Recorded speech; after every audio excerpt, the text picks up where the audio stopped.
Ladies and gentlemen, let's talk about pain, the kind that doesn't leave bruises but lingers in your soul. When a man hurts you emotionally, mentally, or spiritually, your first instinct might be to cry, retaliate, or shut down. But what if I told you there's a smarter, more powerful way to respond, not with revenge, not with bitterness, but with strength, unpredictability, and grace? See, when someone expects you to fall apart and you rise instead, that's not just healing, that's power. Confusing him doesn't mean playing games. It means breaking the script he expected you to follow. So the next time a man hurts you, don't give him the satisfaction of watching you crumble. Confuse him with your growth. Confuse him with your joy. Confuse him by becoming someone he can no longer reach, control, or define. You don't owe pain with pain, you owe yourself peace, and peace is the most confusing thing to someone who expected chaos.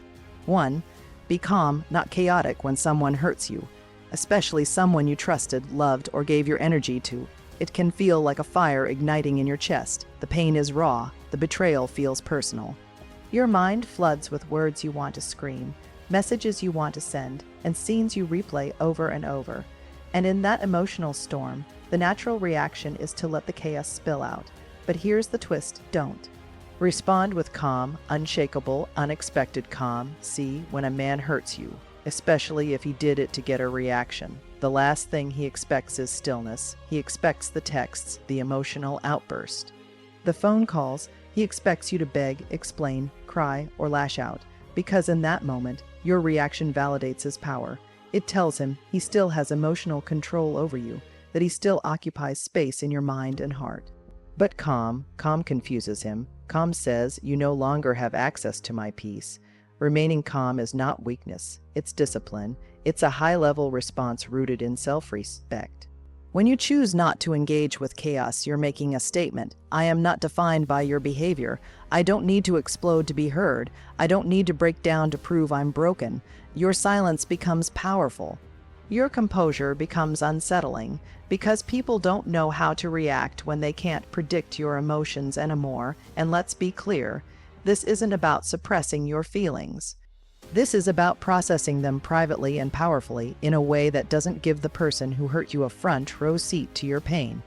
It's about calling your friend instead of calling him. It's about journaling instead of arguing. It's about showing yourself the love and respect you wish he did, and realizing that doing so is 10 times more impactful than any fight or dramatic eggs it ever could be. Remaining calm doesn't mean you're okay with what happened. It means you respect yourself enough not to let someone else dictate how you show up in the world. So, when he expects drama, give him poise. When he expects anger, give him indifference. When he expects tears, give him silence. 2. Level up quietly. One of the most powerful things you can do after someone hurts you, especially someone who thought you needed them to thrive, is to level up, but not loudly, not in a way that screams, "Look at me now." Instead, do it quietly. Do it so organically and gracefully that it catches people off guard. Because here's the truth: true growth doesn't announce itself, it just shows. After a man hurts you, it's tempting to seek validation, to want to prove that you're better without him, that you're doing just fine. And while that desire is normal, it can backfire when it becomes performative. The key is to shift your energy inward, not outward. Get obsessed with your healing, your peace, your next level. Start by upgrading your routine. Take care of your body, not for revenge, not for attention, but because you deserve to feel good in your skin. Eat better, move more, get sleep, drink water like it's sacred. These are basic things that get lost in emotional chaos. Reclaim them, then focus on your mind, read the books, listen to the podcasts. Journal your thoughts, start the therapy sessions, process the pain, but also reflect on the lessons. Ask yourself, what did this teach me about my standards, my patterns, my boundaries? Because leveling up isn't just external, it's deep inner work. It's the part no one sees, but everyone eventually notices, and then, quietly, build your life, elevate your career, start the side hustle, learn the skill, take the course, show up for your goals like never before. The man who hurt you might not even know the woman you're becoming, and that's the point. The next version of you doesn't exist for his recognition. She exists for you, This isn't about pretending to be happy or posting highlight reels to prove a point. This is about being genuinely unavailable for anything less than what you now know you deserve. It's about carrying yourself in such a way that your growth speaks for itself. People might notice you're glowing, that you smile differently, that your silence feels stronger, that you move like someone who doesn't chase closure, because she already closed the door within herself, and while he might expect you to fall apart, you don't. You evolve silently, powerfully, because that kind of transformation, that's what really confuses him. 3. Withdraw your energy when a man hurts you, whether through betrayal, neglect, lies, or emotional manipulation. The most profound and disorienting thing you can do is withdraw your energy. Not your love, not your memories, but your energy, the emotional access he once had to you, the attention, the affection, the constant availability, the mental and emotional space you once gave freely. Because here's the truth, your energy is your power. It fuels relationships, conversations, arguments, healing, and hope. And when a man becomes used to being fed by your energy, by your concern, your forgiveness, your emotional reactions, your checking in, your checking up, he starts to believe it's endless, that no matter how he acts, you'll stay engaged. You'll keep showing up. You'll keep feeding the connection, even if it's draining you in the process. So when you suddenly pull that energy back, it's not just quiet, it's deafening. You're no longer texting first. You're no longer explaining what he did wrong. You're no longer waiting for apologies. You're no longer trying to make him understand your value. You stop showing up in the spaces where he's grown accustomed to your presence. You stop over-explaining, stop seeking validation, stop trying to be seen by someone who chose to look away. And in doing that, you shift the power dynamic, not to play games, but to reclaim yourself. You stop watering a dead plant and begin tending to your own garden. Withdrawing your energy doesn't mean you stop caring overnight. It means you care differently. You care about your peace more than his potential. You care about your boundaries more than his excuses. You care about the version of yourself that knows how to walk away when her value is not recognized. This isn't about giving the silent treatment. This is about giving yourself space to heal without interference. When you withdraw, you create emotional distance that gives you clarity. You begin to see the situation not through the fog of hurt, but with the sharp eyes of someone who has been forced to wake up. And while he may have expected you to chase, cry, plead, or prove, what he finds instead is absence. And absence, when it follows consistent emotional access, is loud, confusing, alarming, because when a woman who once poured everything into a man suddenly goes quiet, it's not out of weakness, it's not a cry for attention, it's a sign she's reclaiming herself, and that kind of silence, it echoes. 4. Treat him like a stranger. There's a certain sting that hits different when someone you once trusted, someone you laughed with, cried with, maybe even built dreams with, hurts you. It's jarring, it's disorienting. But what confuses him most isn't your pain, your anger, or even your absence. It's when you start treating him like someone you don't even recognize anymore, and that's exactly the point. Treat him like a stranger. Why? Because when someone chooses to betray, disrespect, or devalue you, they're no longer entitled to the same version of you they once had access to. Too often, we make the mistake of continuing to relate to someone based on who they used to be in our lives, rather than who they've shown us they actually are in the present.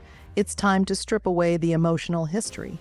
Not to erase the memories, but to adjust your behavior. He might have been your lover, your confidant, your friend, but once he chose to hurt you, he forfeited the privilege of familiarity. So now, you respond like he's someone who no longer holds weight in your life. Short answers, neutral energy, no extra effort, no emotional investment. You stop giving him warmth because he's proven he can't handle it with care. You stop giving him the benefit of the doubt because doubt is how he got close enough to cause harm. You don't seek revenge or confrontation. You simply recalibrate your access. This doesn't mean being rude or cold for the sake of it. It means protecting your energy, carrying yourself with quiet dignity. Letting your actions say, I don't hate you, I just don't know you anymore. That's the ultimate confusion for a man who thought he could hurt you and still linger in your life in the same way. He may expect you to forgive quickly, to slide back into the comfort of what was, to still joke, flirt, respond, or play along, but instead, he finds a version of you that sees him not through the lens of love, but through the lens of distance. When you treat someone like a stranger after they've hurt you, you're not being petty, you're being clear about what you accept, clear about who gets access, clear about how you move forward from betrayal. There's nothing more unsettling than realizing the person you once knew has grown into someone who no longer needs you, not emotionally, not mentally, not spiritually, and when he finds himself looking at you and feeling unfamiliarity where there was once intimacy. That's not just confusion, that's consequence. 5. Glow without closure. Closure is one of the most misleading concepts in emotional healing. We're taught that in order to move on, we need that final conversation, that apology, that explanation. We think we need to understand why he did, what it meant, and how he really felt. We wait, hoping he'll come back and admit he was wrong, or at least give us the clarity we believe we deserve. But here's the hard truth. Sometimes closure never comes, and you have to be okay with that. Even more powerfully, you have to thrive without it. When a man hurts you, especially if he does so without remorse, disappearing into silence or offering half-hearted excuses, it leaves you in an emotional limbo. It makes you question your worth. It makes you replay the past looking for answers you may never get.